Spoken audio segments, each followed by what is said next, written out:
हमें ईरान पर इस वक्त फोर्सफुली हमला कर देना चाहिए। डोनाल्ड ट्रंप ने इसके लिए ऊपर शटअप कॉल दी है। दोनों में गर्मा गर्मी हुई है क्योंकि नेतन्याहू चाहता है कि इस वक्त ईरान शायद इतना फंस चुका है कि इस पूरी जंग के अंदर यहूदियों से डबल वेपन और अपना मिसाइल्स इस्तेमाल किए हैं अमेरिका ने। इत्तेहाद टूट गया, ट्रंप और नेतन्याहू में फूट पड़ गई। ट्रंप ने फ़ोन कॉल पे नेतन्याहू को ऐसी डांट पिलाई कि नेतन्याहू कई साल इसे भूल नहीं पाएंगे। ये सब क्यों हुआ, आखिर ऐसा क्या मामला है, आमिर रज़ा से बात करते हैं। आमिर भाई, एक ख़बर सामने आई, एक फ़ोन कॉल हुई, मशरिक़ वस्ता के अमन को तबाह करने की कोशिश हुई नेतन्याहू की तरफ से, ट्रंप ने शटअप कॉल दी। सारा मामला क्या है, हमारे नाज़रीन को बताइएगा। देखिए, ट्रंप जो हैं वो ज़ख्म खुर्दा हैं और सच्ची बात यह है कि ईरान के मामले में जिस किस्म का रिएक्शन उनको बर्दाश्त करना पड़ा है वो सारे का सारा इसराइल का कसूर है। इसराइल की मुसाद ने गलत रिपोर्टिंग करके फंसवाया। इस पर मैं 2-4 भी लोग आपके साथ मेरे साथ आपने कई दफ़ा बात की है। मैंने आपसे ये बात कही कि वाशिंगटन में जो मीटिंग हुई थी वॉर रूम के अंदर, उसमें ट्रंप को ये कहा गया था कि 3 दिन के अंदर अंदर रजीम चेंज हो जाएगी, वहाँ पर लोग एहतजाज करेंगे, लोग बाहर आ जाएंगे, सब कुछ ख़त्म हो जाएगा और ये अमेरिका की झोली में आ गिरेगा और इसके बाद आप जो चाहें उसके साथ करें, ना सिर्फ वहाँ पे, और इसराइल को इजाज़त दीजिएगा कि वो ग्रेटर इसराइल के अपने नक्शे पर अमल पैरा हो। अक्टूबर में नेतन्याहू के इलेक्शन है, नवंबर में जाकर इलेक्शन हैं, आपके मिड टर्म इलेक्शन है, तो हमें जो है एक मौका मिल रहा है। तो इस वक्त ज़रूरत है कि ईरान को दबा दिया जाए। जल्द से जुलूस वहाँ पे हो रहे थे, आपको पता है जनवरी के लास्ट में वहाँ पर मुजाहरे शुरू हो गए थे, लेकिन आपने तब भी एक बात की थी कि अगर बाहर से कोई हमला हुआ, कोई गोली एक भी चली तो ये इकट्ठे हो गए। ये देखें ना, ये इस वक्त इन्होंने रज़ा शाह पहलवी को भी खड़ा किया और उसको भी उसके भी बयान आने शुरू हुए। कहाँ गया वो? भाग वो गया, 4 अंडे पड़े, सारी किंगशिप निकल गई इसकी। तो ये मामला वहीं पे था। नेतन्याहू ये चाहता है कि मुज़ाकरात ना हो। जब भी मुज़ाकरात होने लगते हैं, अब देखें कल दोबारा जब डोनाल्ड ट्रंप ने ये बात कही कि हम मुज़ाकरात के बहुत करीब पहुंच गए, इसने लेबनान पर हमला कर दिया। मुज़ाकरात के पहले दिन, जिस दिन अमेरिका और ईरान मुज़ाकरात के लिए आ रहे थे, ये लेबनान पर हमलावर था। और उस दिन से लेकर जब भी अमन की बात की जाती है, ये कोई ना कोई जो है ना गलत काम कर देता है। जेडी वैंस बयान दे अमन के हवाले से, मुज़ाकरात के हवाले से, तो ये लेबनान पर हमला करता है। कल मार्को रूबियो ने बयान दिया कि हम मुज़ाकरात के बहुत करीब पहुंच गए हैं, इसने लेबनान पर हमला कर दिया और 6 लोगों को शहीद कर दिया वहाँ पे। मतलब कमीनगी से बाज नहीं आ रहा। असल मसला ये है। और अब इसने ट्रंप को ये कहा है कि आप ज़रा गलत समझ रहे हैं, हमें ईरान पर इस वक्त फोर्सफुली हमला कर देना चाहिए और उसके अफजरदा इन्होंने इस पर शटअप कॉल दी है। अच्छा। ये जो मीडिया में जो बड़ी रिपोर्टिंग संभाल के की जाती है, जैसे CNN है, CBC है, ये जितने अमेरिकन चैनल्स और न्यूज़ एजेंसीज़ हैं, उन्होंने बड़ा ही इसको ढके छुपे अल्फाज में कहा है, लेकिन साफ नज़र आता है कि ये जो है उनको फंसाना चाह रहा था दोबारा से। डोनाल्ड ट्रंप ने इसके लिए ऊपर शटअप कॉल दी है। दोनों में गर्मा गर्मी हुई है। अच्छा। क्योंकि नेतन्याहू चाहता है कि इस वक्त ईरान शायद इतना फंस चुका है। डोनाल्ड ट्रंप को पता है कि ईरान उतना नहीं फंस चुका।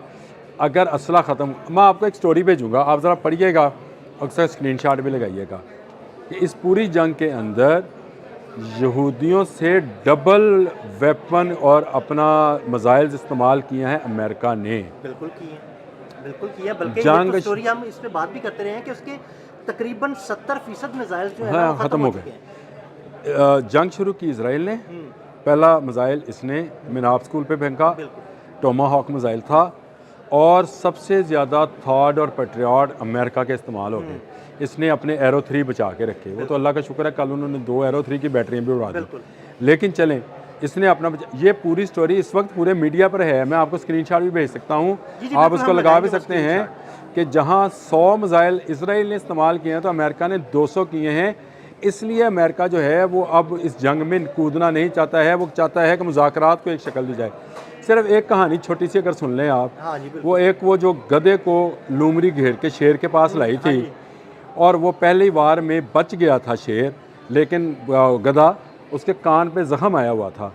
जब वो दोबारा लूमड़ी उसके पास गई तो उसने कहा कि गधे तेरा कान ज़ख्मी है, शेर तो तुमसे बड़ी ज़रूरी बात करना चाह रहा था, तू वापस चल। और गधा वापस आ गया। अगर डोनाल्ड ट्रंप वापस आ गया, तो बस ये वही गधा है फिर। सिंपल, आप समझ गए ना बात को। तो ये लूमड़ी जो नेतन्याहू है, ये घेर कर ईरान के सामने, ईरान का वैसे निशान भी शेर है, हाँ जी, ये वैसे इत्तेफाक है, और अमेरिकन गधे को वोट देते हैं, बिल्कुल गधे को देते हैं ना हाँ जी, वोट जी। बिल्कुल देते हैं। तो ये वो मामला है जिसको मैं समझता हूँ कि नेतन्याहू, और इसमें गर्मा गर्मी जो हुई है उसमें आपको डोनाल्ड ट्रंप की फ्रस्ट्रेशन दो वजूहात से बड़ी अहम है। एक, डोनाल्ड ट्रंप जंग को बंद किए आज 40वां 45वां रोज़ है, वो ईरान को किसी एक नुक्ते पर भी मना नहीं सका है। नहीं मना सका। वो तो चाह रहा है कि किसी नुक्ते पर मान जाए, मुझे कोई ऐसा पॉइंट मिल जाए कि मैं कहूँ कि भाई अमेरिका जीत गया, लेकिन वो ईरान नहीं मान। और अंदरले खाने वो जो कहते साढ़े पिंडा दे विच कि जाके पिंड दे चौधरी दे पैरी पै गया कि मैंने माफ़ी दवा दे। हाँ जी। अब पिंड का चौधरी जो है वो चीन है। आप जाके शी जिन के सामने उसके साथ हाथ मिलाते हैं और उसको ऐसे ऐसे करते हैं। कहते हैं कि चाइना इज़ ब्यूटीफुल कंट्री। बिल्कुल। आप मुझे बताएं कि उसके बावजूद अगर आपकी जान नहीं छूट रही है, तो नेतन्याहू अब वो लूमड़ी जो कि ज़ख्मी गधे को कह रही है कि दोबारा आओ, शेर तुमसे बात करना चाहता है, तो शेर इससे पहले तैयार है। शेर ने कहा कि मेरे पास नई चीज़ें हैं, नई टेक्नोलॉजीज़ हैं, नए मिसाइल्स हैं, उन्होंने बड़े वाज़े। और ये नए मिसाइल्स आने वाले दिनों में आपको नज़र भी आएंगे। जब अमेरिका अगर हमलावर होता है, अमेरिका भाग रहा है, अमेरिका चाहता है कि मुझे एक महफूज रास्ता दे दिया जाए, और ये महफूज रास्ता उसको चीन की मदद से मिले, पाकिस्तान की मदद से मिले, नहीं मिल रहा। रूस की मदद से मिले, किसी की मदद से मिले, वो उसको मिल नहीं रहा है, और नेतन्याहू उसको नई जंग में उलझाना चाह रहा है। 45 रोज़ा सीज़ फायर अनाउंस किया था, मैंने नहीं, चीन ने नहीं, डोनाल्ड ट्रंप ने अनाउंस किया कि लेबनान और इसराइल के दरमियान 45 रोज़ा सीज़ फायर है। जिस दिन ये अनाउंस हुआ उससे 6 घंटे के बाद इसने 2 बिल्डिंग्स के ऊपर हमला किया, और कल इसने कमीनगी की इंतहा कर दी कि एक पुराने हॉस्पिटल पर भी हमला कर दिया, ये कहकर कि यहाँ पर हिजबुल्लाह का इलाज हो रहा है। अब मुझे ये बताएं, जब इस घटिया दुश्मन को जो है जिसको सिर्फ तबाही नज़र आती है, और इस तबाही में वो अपना फ़ायदा ढूंढ रहा है, अगर ट्रंप इसके मानने में, बात करने में आ गया तो कान तो गया ही था, गला भी जाएगा, ये याद रखिएगा। जहाँ वही गला जाने से मुराद यही है कि फिर इसकी जान भी जाएगी। ये लूमड़ी चाहती यही है, लेकिन ट्रंप ने अच्छा किया कि इस मौके पर चले सख्त अल्फाज में ही सही ना भी कहा हो शटअप, लेकिन ये तो कहा कि तुम जो हो मुझे इस जंग में फंसाना चाहते हो, मैं इस जंग से निकलना चाहता हूँ, मैं चाहता हूँ कि मुज़ाकरात को एक मौका दिया जाए, मैं चाहता हूँ सफारतकारी को एक मौका दिया जाए, और ये मेरा ख्याल है इससे बड़ी शटअप कॉल नेतन्याहू के लिए ऐसे मौके पर कि अक्टूबर में वो इलेक्शन में जा रहा है, इस वक्त इलेक्शन कैंपेन इसराइल में शुरू है, ऐसे मौके पर उसको इस तरह की शटअप कॉल मिलना, ये मेरा ख्याल है बड़ी खबर है। बहुत शुक्रिया आमिर भाई। आमिर भाई ने बड़ी तफसील के साथ इस सारे मामले पर रोशनी डाली। मज़ीद अपडेट्स के लिए हमें फॉलो करते रहें और कमेंट सेक्शन में अपनी राय से ज़रूर आगाह करते रहें। अदील अहमद और आमिर रज़ा को इजाज़त दीजिएगा। अल्लाह हाफ़िज़।